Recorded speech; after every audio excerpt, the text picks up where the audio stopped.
With Pereira facing his second southpaw opponent in a row, let us take a look at the weapons Pereira presents against southpaws. Does Pereira perform worse against southpaws, or are his best weapons actually better suited to them? Focusing solely on Pereira's UFC career, Pereira is 6-1 against opponents who have been in the southpaw stance. Against solely southpaw opponents, Pereira is 3-0. The first weapon Alex seems to be looking for lately against his southpaw opponents is the step-up calf kick. This weapon from Alex further cements him as one of the best low kickers in the game.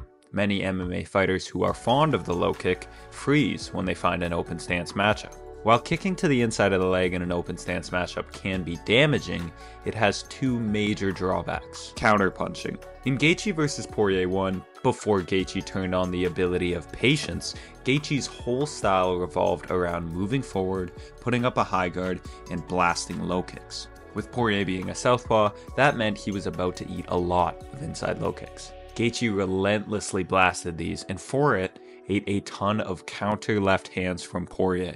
Although both men were damaged, Poirier to the leg and Gaethje to the head damage brought the end of the fight sooner. For the inside low kick in an open stance matchup, you are squaring your entire body up while putting yourself on one leg in punching range. This is obviously a very dangerous choice, and Gaethje paid for it. Easier to defend. To properly check an outside low kick to the thigh in a close stance matchup takes good eyes and good technique. First, you must see the low kick coming, lift the lead leg, and turn the knee out to check. For the inside low kick to the thigh, however, the knee of your opponent is naturally turned in. With poor accuracy, you could set it up well, have your opponent not defend it at all, and you could still hurt yourself by kicking the knee. Not to mention, if they see it coming, the check is much easier to get to. We have seen many bad leg breaks with this exact technique in this stance matchup. So what most MMA fighters take from this is when you fight someone in an open stance matchup, low kicking is out of the picture. Not quite. Pereira, who is the best in the sport at this technique, shows the value of the step-up calf kick. Usually, stepping up into a low kick with the lead leg entails a lot of telegraphing. This is where Alex separates from the pack. Just like his traditional calf kick, he maintains a very squared shoulder and hip position, which allows the low kick to be very difficult to see.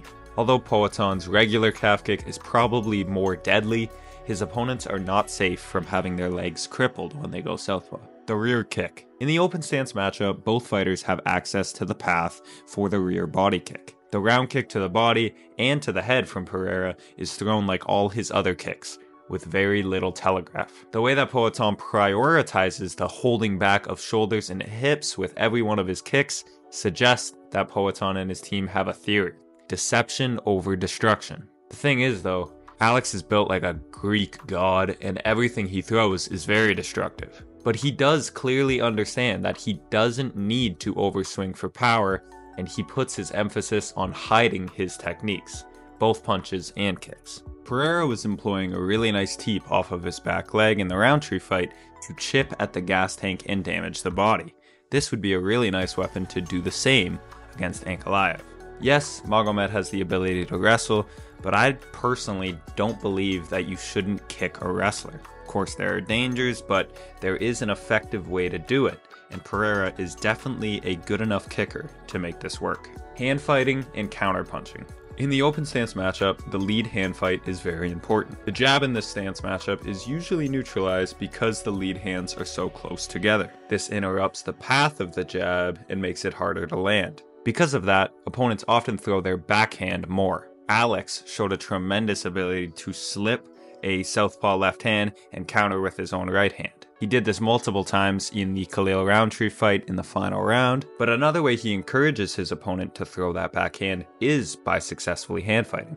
This will be very important in his upcoming Ankalaev fight because of Magomed's tendency to throw the right hook. If Pereira can effectively control the lead hand of Ankalaev, he will make Magomed uncomfortable and easier to hit. So is Pereira better or worse against southpaws? I'd argue he's one of the only strikers in MMA that can equally punish his opponent no matter the stance that they are in. And that's just one of the reasons why Alex Pereira is the best striker in the sport.